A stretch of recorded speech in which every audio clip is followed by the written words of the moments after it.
Where is it? Speaker. I would click on that. Which one? That. See? Oh, yeah.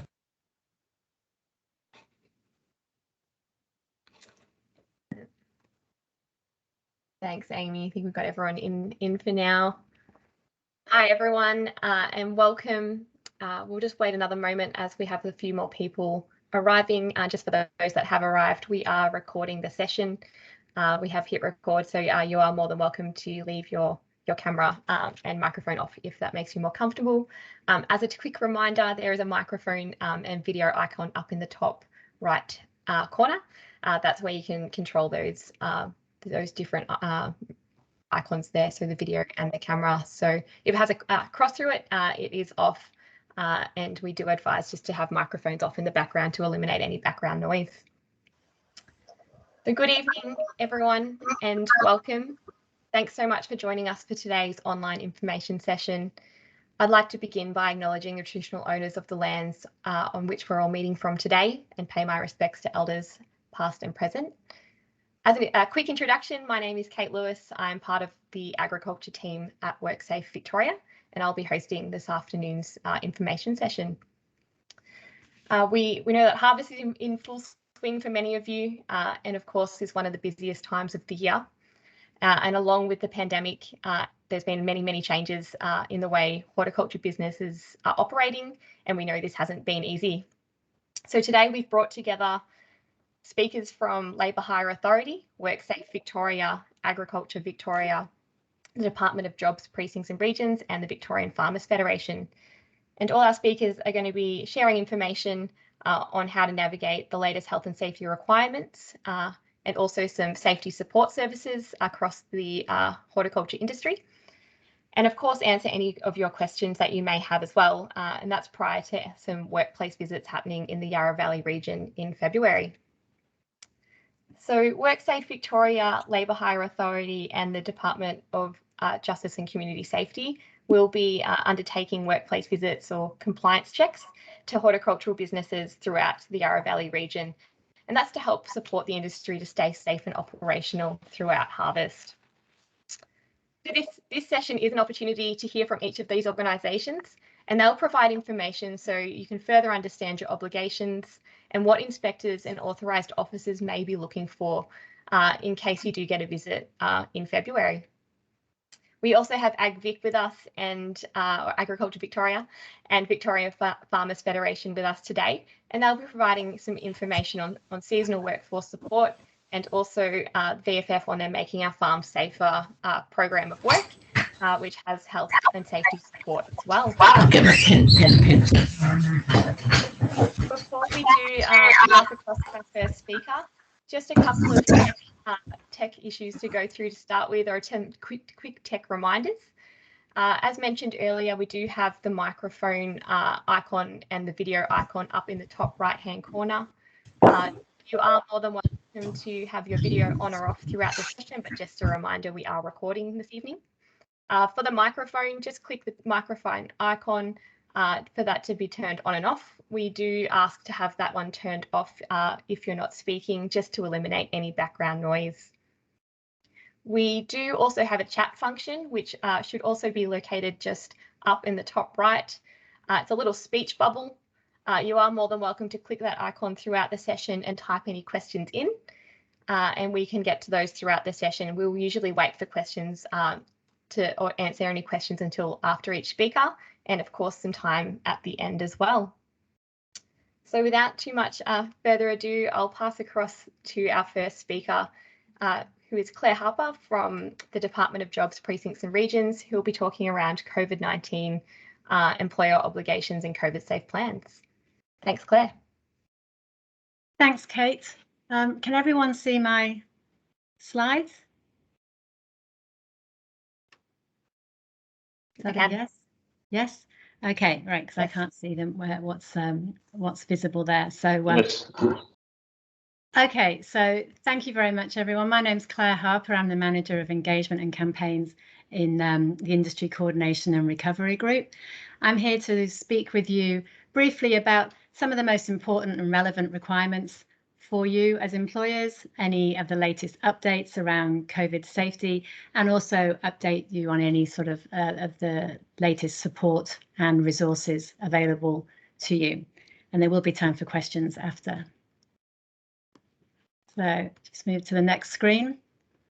So vaccination requirements, as you I'm sure all know, all workers must be vaccinated or have a valid medical exemption. This does include contractors, volunteers and students.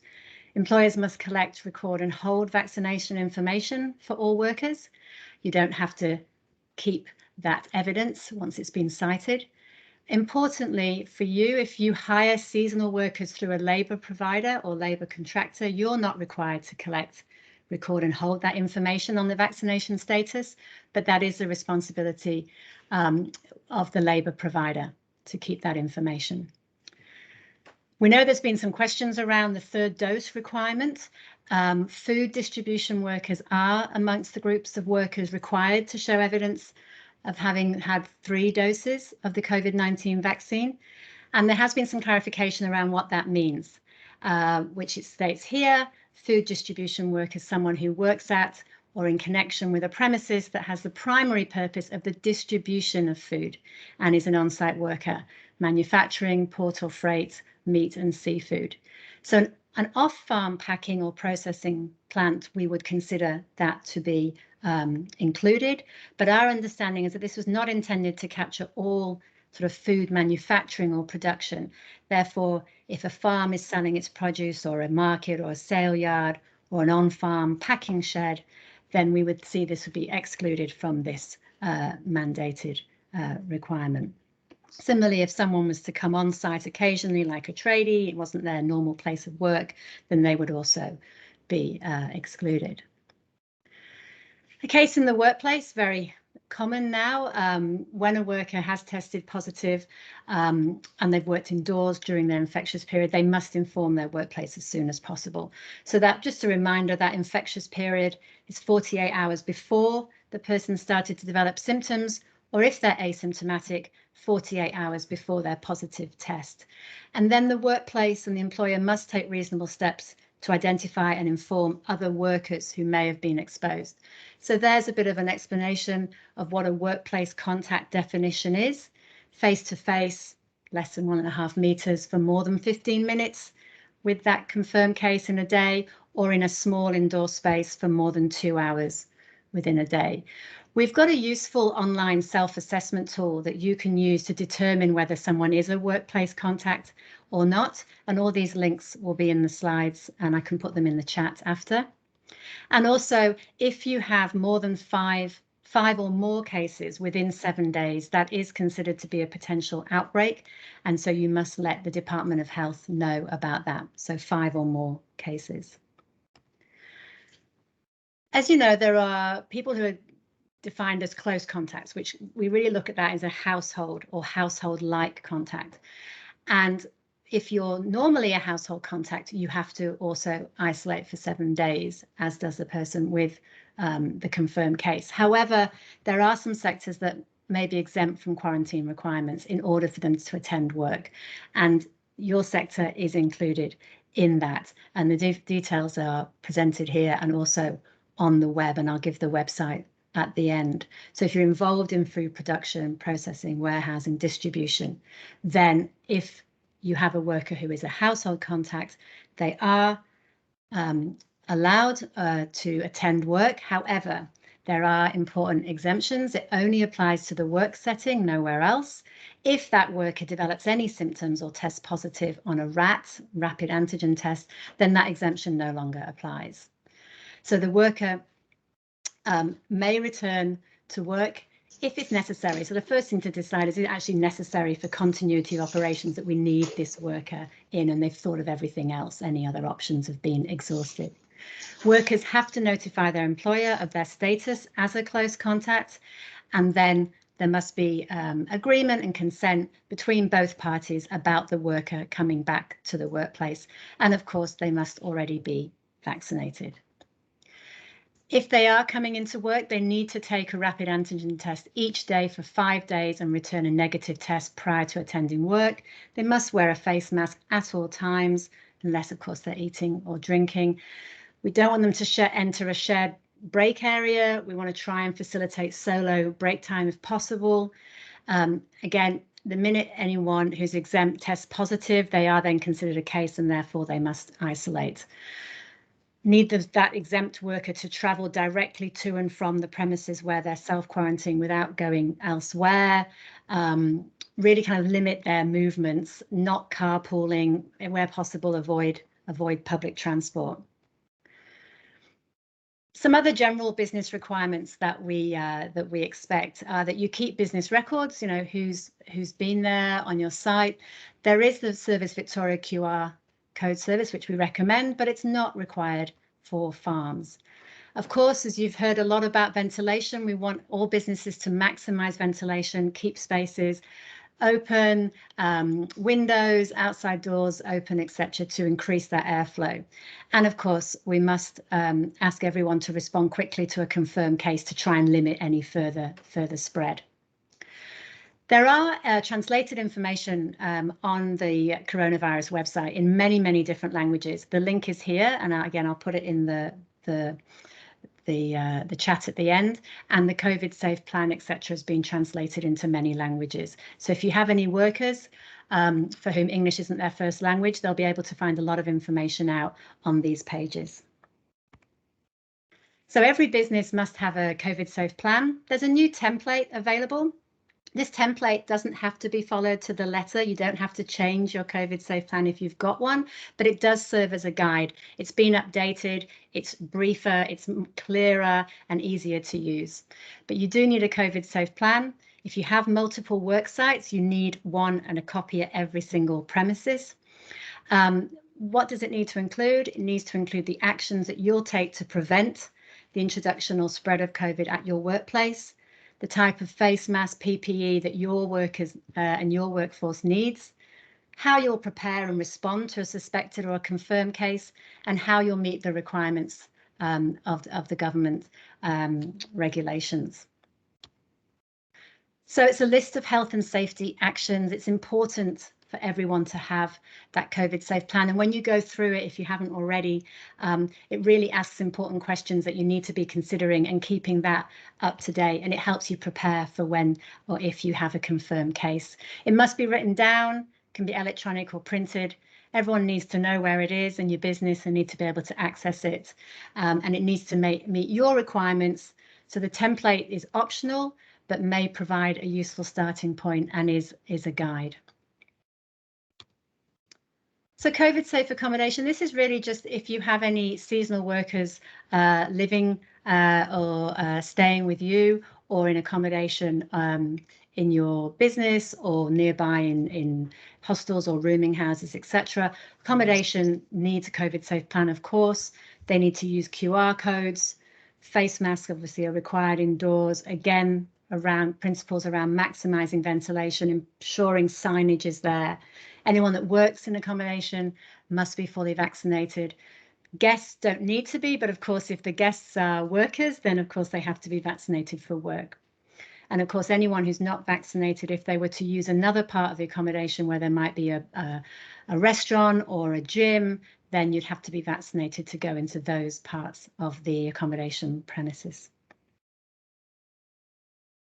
Just some of the latest sort of support and resources available for you. There is, the government has extended rent relief for small and medium family businesses experiencing financial hardship. More information is on the Small Business Commission website.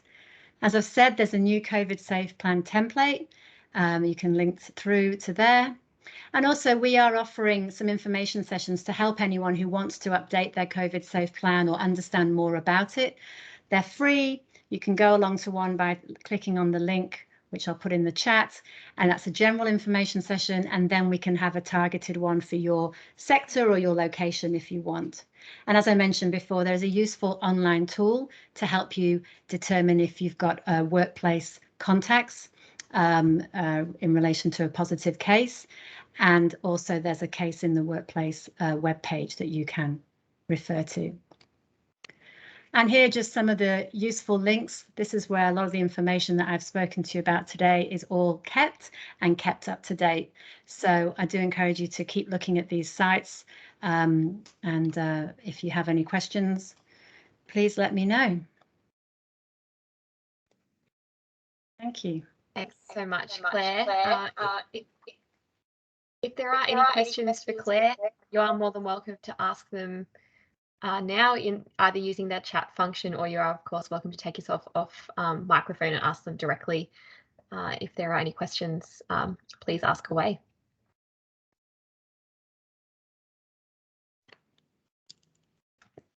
I don't think we have any at the moment. If any do pop up in chat, we'll come back to them at the end of the session. Claire, if you're happy to pop those links into the chat now. Absolutely, so people can do that now. Yeah. Thank you so much, everyone. Excellent. I think one question has just popped up. We might just wait until after the next speaker and we'll address that one. Thank you. We'll now pass across to Damien Sierakowski, who is a technical inspector at WorkSafe Victoria. And Damien's going to talk a little bit more around health and safety requirements, or what they will be looking for in terms of health and safety aspects in hort businesses if they attend your workplace on a visit. Thanks, Damien. Thanks, Kate. I noticed that some of the people checking in we've met previously. I will start off with, we will look at a COVID plan, your COVDSAFE plan, and also your QR code. Other things, and I may repeat myself as I go through the list, with a quad bike, helmet, training, and everybody knows about a crush protection device or a quad bar. With the tractors, a seatbelt on a tractor, unless it's fully enclosed, so you don't get thrown off the tractor. A ROP, of course, and I'm sure you all would be aware of a rollover protection device. Again, training, master guards and PTO shaft guards. With training, if we ask, Bill knows how to drive the tractor, one of our questions would be, how does he know?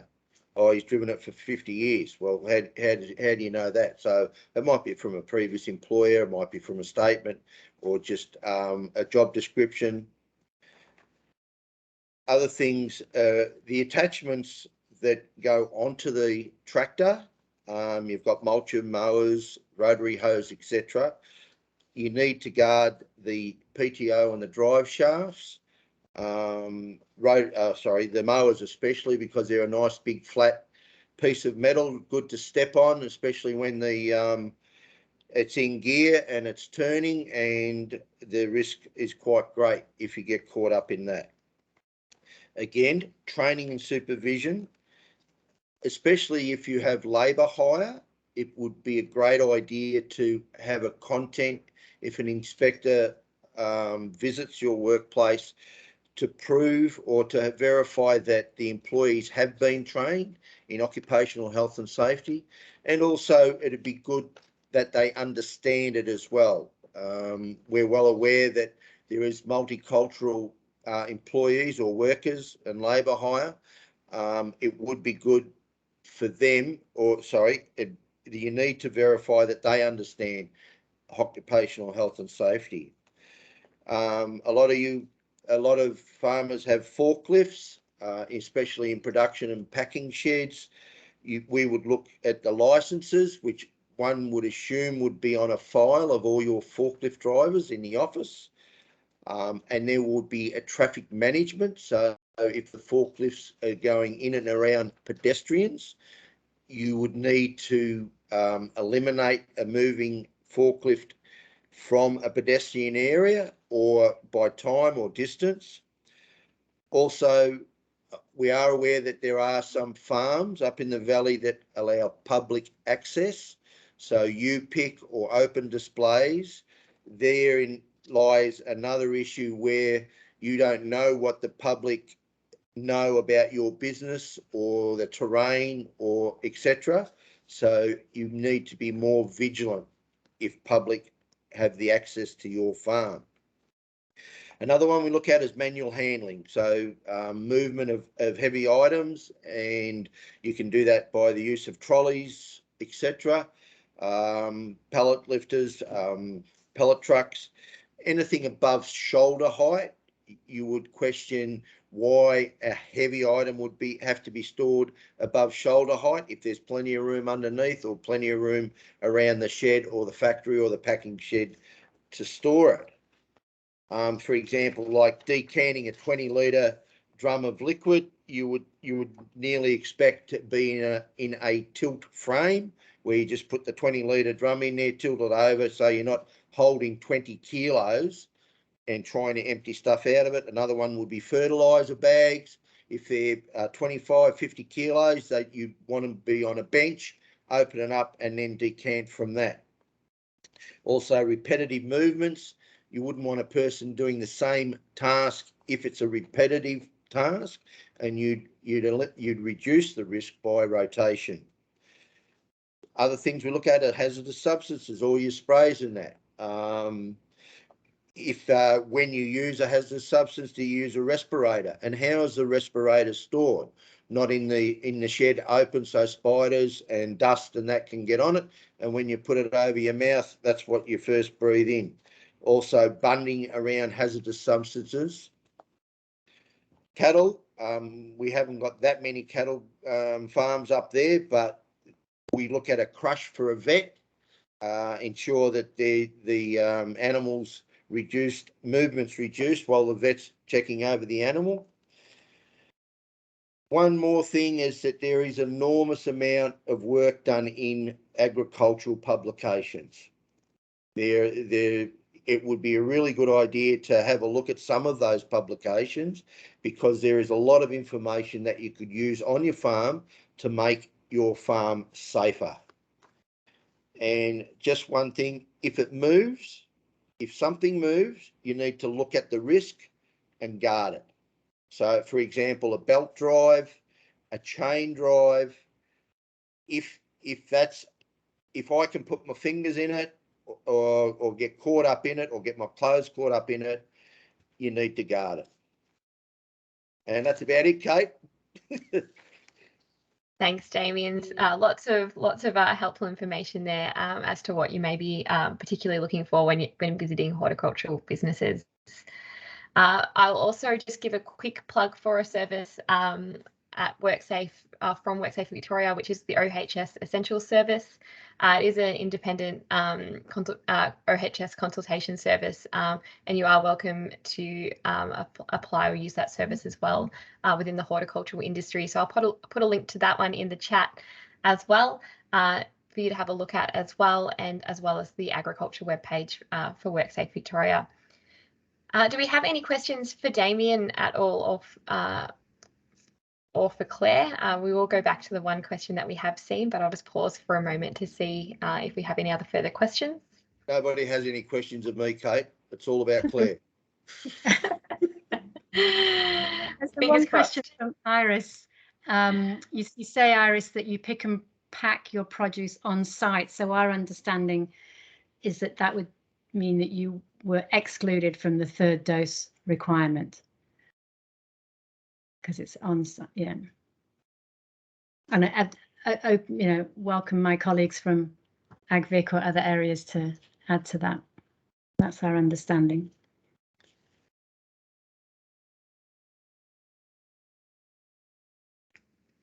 Thanks, Claire. Amy, do you have something to add there, or Suze? Yep.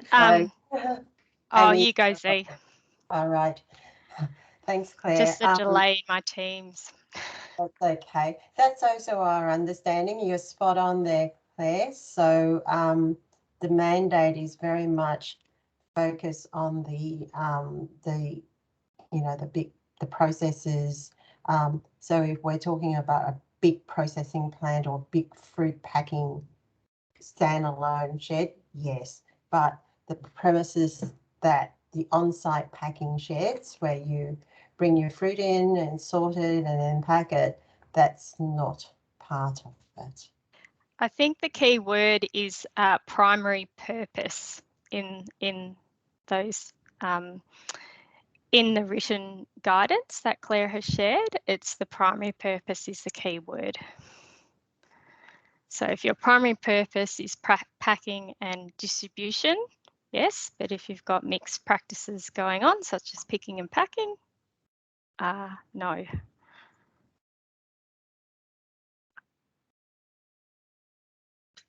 Sorry, I think I've got a bit of a delay, but thank you so much for clarifying that, Amy, Claire and Z as well. That's really helpful. If you do have another question to follow up with Iris, please pop it in the chat as well, and we can follow that up after the next speaker as well.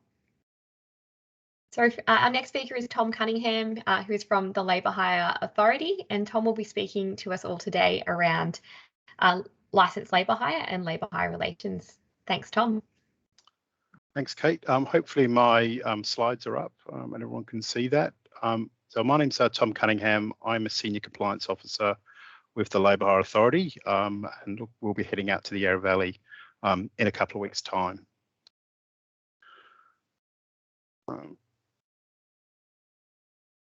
Sorry, my slides don't seem to be working. There we go.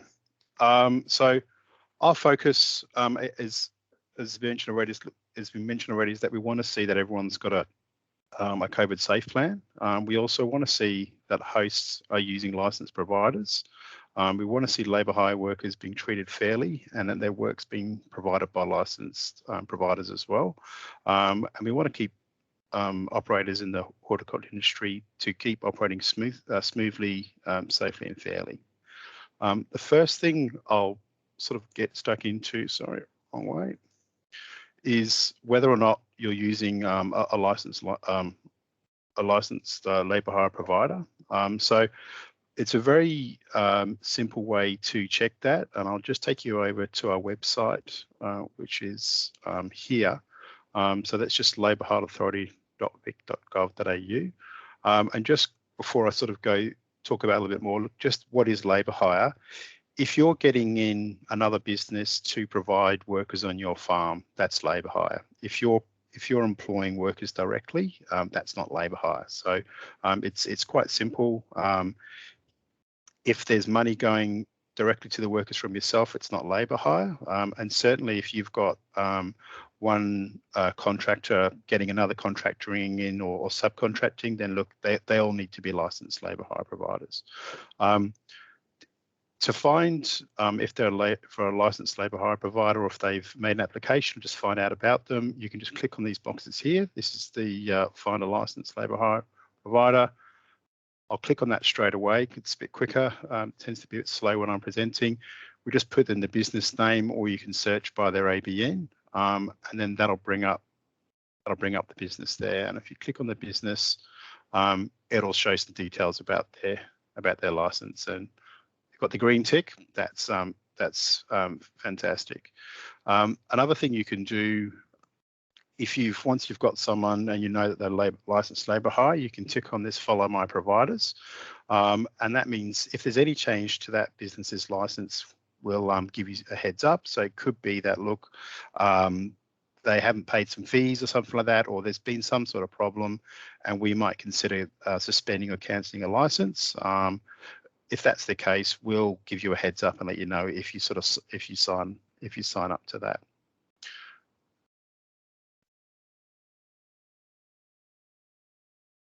Okay. I'm going to talk a little bit about the Horticulture Award. So the Horticulture Award, there's an increase last year in July. The base rate is $20.33 per hour. A casual should be getting paid $25.41. When you're looking at getting labour hire in, you would need to consider and trying to work out how much to pay for the labour hire, that the labour hire provider or the contractor, they'd need to be paying, getting from you at least $28.97 per hour. And with that, you'd be having 10% superannuation, work cover fee, and payroll tax if that needs to be applied. And plus, they need to be making a profit as well, and they may have other expenses. Our advice is to go to the Fair Work Ombudsman's website and sign up to them. If there's any changes to the award, there again, when that happens, they'll give you an alert, and you'll know to go, so well, look, there's been a change in wages or there's been an increase. You can go there and just find it out straight away, so you don't need to worry about that. If you're using piecework to pay your guys, all the workers should have a signed piecework agreement. An average competent picker, and I use the word picker, but it could be anything that they're doing, whatever unit it is, look, they should be making about $28.46 per hour. So when you're setting those rates, you need to keep that in mind. With that in mind, however, look, there have been some changes to the Horticulture Award regarding piecework, which were announced at the beginning of this month. They kick in on the 28th of April this year. I would advise going to the Fair Work website. Look, they've made an announcement there on their website talking about that, but they're still sort of working how that's going to be interpreted. So they're currently reviewing it, and they're going to be providing a bit more information about it. And I'm sure organisations like the VFF and the NFF will also sort of provide some information a bit closer to the time. So at the moment, look, we're still going with the award as it stands, but I think, look, it'd be smart to sort of start to have a bit of a look at it and have a think about it now. If you're still, you know, picking or operating and paying people under piecework at the end of April, then you need to be aware that those changes are coming in. And obviously, look, for next year, look, it's definitely going to have some sort of effect. I'll next talk about the Wine Industry Award. So there was a wage increase on the 1st of November, and the base rate for a level 1 employee is $20.63. Again, look, when you multiply that out, adding all the superannuation and other fees, that comes out at $29. It's a little bit more than the Horticulture Award. So you need to factor that in when you're setting rates with your providers or your contractors. And again, just with pieceworkers, look, they should have a signed piecework agreement. With the Wine Industry Award, when you're looking at the piecework rate, it's actual a 20% loading instead of 15% that you have on the Horticulture Award. So the average competent picker should be making slightly more. So it's $29.91 per hour. So again, look, when you're setting the piecework rates, that's what an average competent picker should be making. It's really important that growers and producers pay the providers of labour enough that they can pay, that the providers can actually pay the workers correctly. That could be a contravention of the Fair Work Act. Moving on. Now, if something comes out that, look, there's a bit of a problem, and look, we do have reports of where people have got their workers all set up, and then all of a sudden they disappear and they say, well, no, I don't want to work for you anymore. I can go work for this fellow. He's paying cash in hand and I can make more money from him. And all of a sudden people have lost their workers. Or if you hear that someone's providing labour hire without a licence, look, we definitely want to know about it. The best way to do it is to go back to our website. Again, it's report a problem, just hit that button there. There's a page here, and you can provide information about the business, that what the problem is. If you've got some evidence, you can attach that as well. And look, you know, there's plenty of room to do that. It's much easier if people, when they report stuff, look, you can report it anonymously, but it's much easier for us to sort of follow that work up if we have the person's details. Look, we can call you back and you can remain anonymous, but if we don't have your details to do that, there can be questions that we need answered to sort of get to the bottom of things, and it makes it a whole lot easier. So if there are any problems, look, please go to our report a problem page and let us know, or even just give us a call and say, hey, look, this doesn't seem to be right. This bloke's undercutting me can you come and have a look at it, and we'll see what we can do about it. Apart from that, look, I'll keep it brief, and we'll leave it at there. But if there's any questions, I'm happy to take them now or at the end. Thanks so much, Tom. If there are any questions, you are of course welcome to use either the chat function or to ask them directly to Tom by taking yourself off mute there. I'll just pause for a moment to see if we get any questions come through before we move on.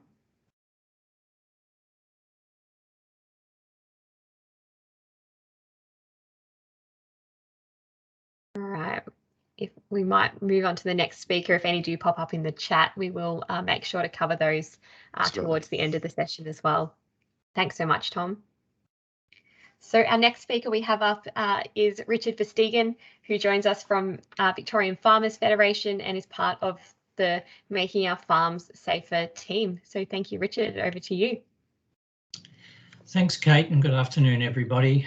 The Making Our Farms Safer team has been funded by the state government through a grant to the Victorian Farmers Federation.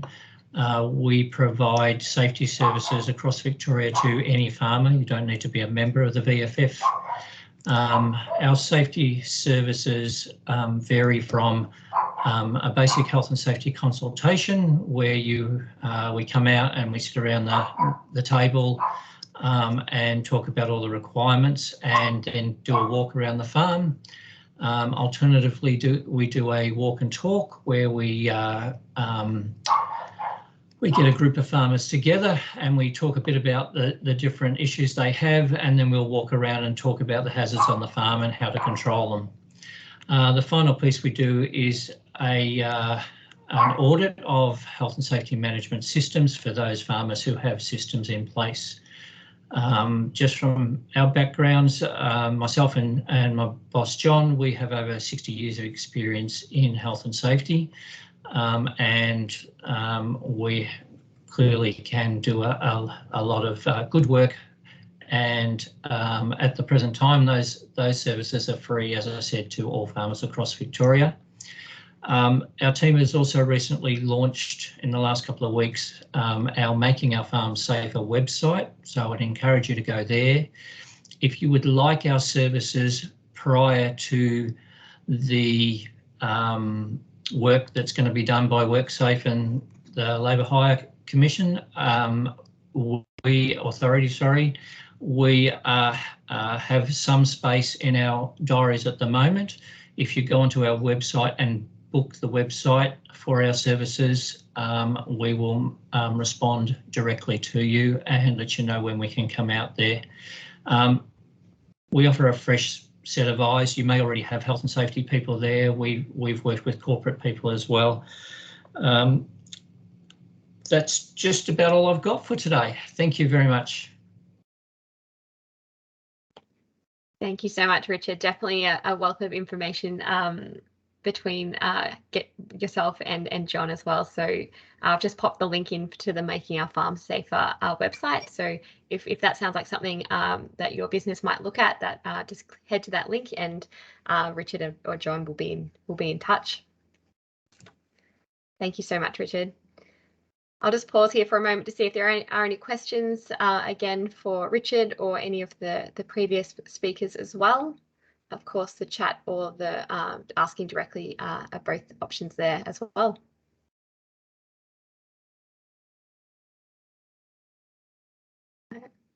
I think we'll take that as a no for now. And Amy, I see you're already ready to roll, so I'll pass across to Amy McCutcheon, who is the statewide seasonal workforce coordinator at Agriculture Victoria. So Amy is going to talk to you today around seasonal workforce support. Thanks so much, Amy. Thanks, Kate. Hopefully you are seeing the right screen. There is, as I said, there's a delay in my Teams at the moment, so I'll just push ahead. So just to let you know, Amy, it's just not in presentation mode. It is in just the standard slides, just to let you know. Okay. Sorry, just bear with me. I'll just swap it around.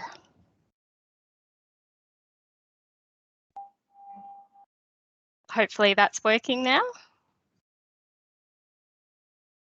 might be just delayed. It's made it smaller on my screen, but can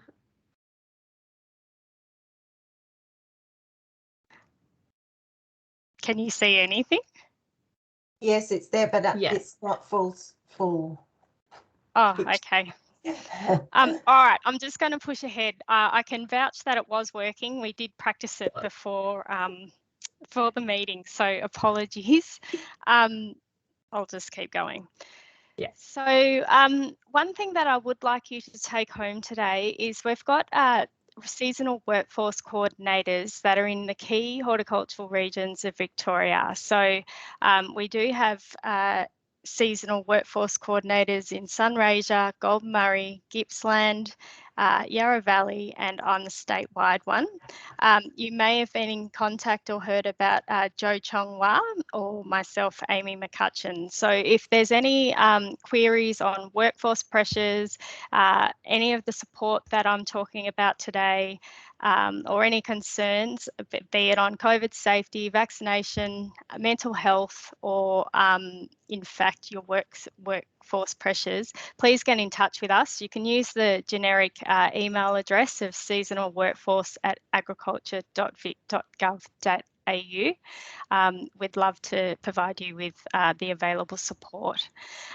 In doing so, the seasonal workforce coordinators have actually engaged with more than 2,000 stakeholders directly and directly with more than 900 businesses and 13 CAL communities. So we are out on the ground. We are here to listen and provide support. A part of the seasonal workforce package that Agriculture Victoria is providing, some of the services that I'll just speak about are in development, but it's important that you understand of the work that we are working towards alongside industry and business. So although we're in harvest at the moment, and I understand the pressures of making sure that you have workers for tomorrow, let alone next week, Agriculture Victoria is working towards a workforce training pilot program. So this is to assist businesses with job-ready workers, working in conjunction with local training providers, with TAFE and industry groups, so that we can deliver the targeted training to meet the needs of our horticultural businesses, but also ensure that we've got job-ready workers into the future, so we've got a more resilient workforce. So stay tuned, there'll be more information about that provided. Pastoral support to workers, there is going to be an extension of what has been the highly successful pastoral care program that SMEC has rolled out. We're looking at delivering a similar project with communities-led projects in Gippsland and the Golden Murray. Workforce strategic data, we understand it's very hard to understand the movement of workers across the east coast of Australia, the old Harvest Trail, given there has been COVID restrictions and border closures. It is be good to get a more strategic understanding of the data and the movement of seasonal workforce across that Harvest Trail.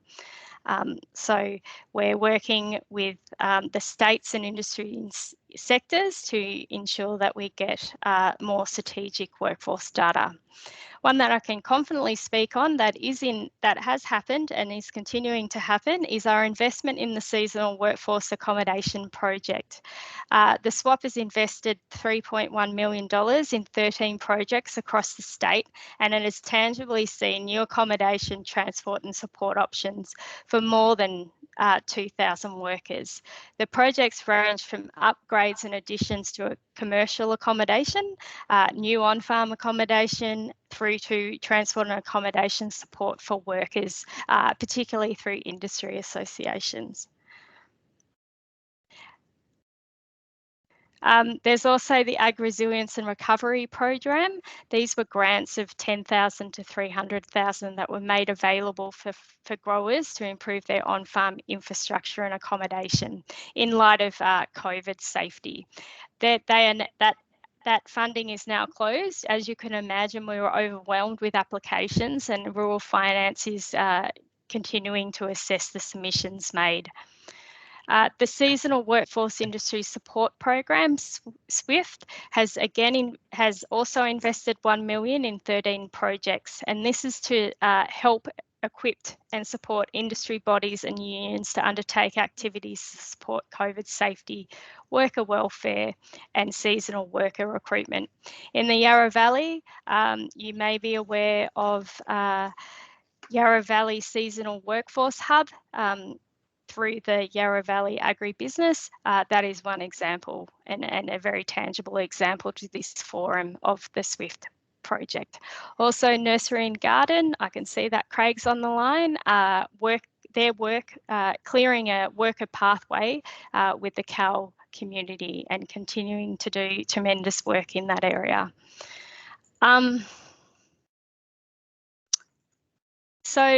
Not so Agriculture Victoria related in the seasonal workforce package, but very much strong partnership. So strong partnership with Jobs Victoria. Jobs Victoria is one of our partners that provides an online free service for businesses that are looking for job seekers. It's an online portal. You can post your job advert for job seekers on that portal. So if you're struggling with workers, I strongly encourage you to check out that link on the free hub. And also they have Jobs Victoria coordinators and mentors across the state who are actively working with job seekers to try and match them to businesses. If you're interested in that service, please connect to the Jobs Victoria hotline, which is on my screen. The Pacific Worker Program, we're working hard to make sure seasonal workers are on the ground and in the regions to help with this harvest.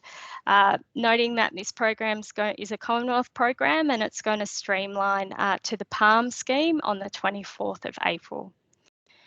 That seasonal worker program is boosting local workforce and has made a valuable contribution to the harvesting of the crops. And my final point is Rural Financial Counselling Service. They are there to assist businesses that may be struggling or at a risk of financial stress. They also provide support for businesses that are talking about succession, transition and retirement, the details of which are up on the screen, and I'll put them in the chat and the information sheet. So Kate, that brings me to the end of all that is on offer in Agriculture Victoria. Thanks so much, Amy. And I can definitely vouch that we practiced the slides earlier and they definitely were working and functioning fine. So I'm not sure what happened there. Is there any questions or comments there for Amy and the different resources available through AgVic? Yep, so Lucy, I am aware that Yarra Valley is bundled in with Metro Melbourne. There is some activity that is still going and support that is still going for the Yarra Valley. As I said, there's the Seasonal Workforce Coordinator, and hats off to Yarra Valley Agribusiness putting together their regional seasonal workforce pathway. But I do understand that jurisdiction can add considerable burden for grants, etc. Thanks, Amy, for responding to Lucy's comment there. I've just popped in the Labour Hire Authority's website and also AgVic's seasonal workforce support for your business into the chat as well. But Amy, please feel free to add some more resources into there. And we will just see if there's any more questions to come from everyone in the room today. You're welcome to pop them in chat or to ask them directly to our speakers.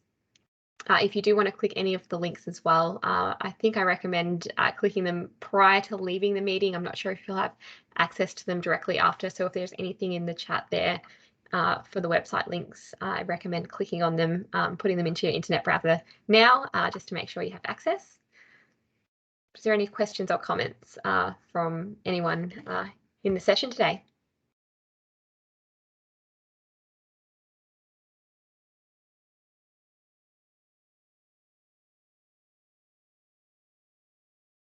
I think we'll take it as a no for now. If there are any more thoughts coming to mind, please feel free to ask them.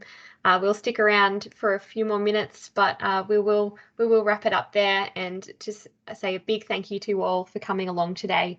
We know it's a very busy period of time for you all during harvest, and a big thank you to all the industry groups as well that Amy has connected into the session as well today, and thank you for your support and coming along today as well. We will have a recording of the session sent out to everyone that is registered, so please feel free to share that on to anyone else in your business or around the region who may also benefit from hearing this information. But thank you so much for joining us today, and we'll see you next time.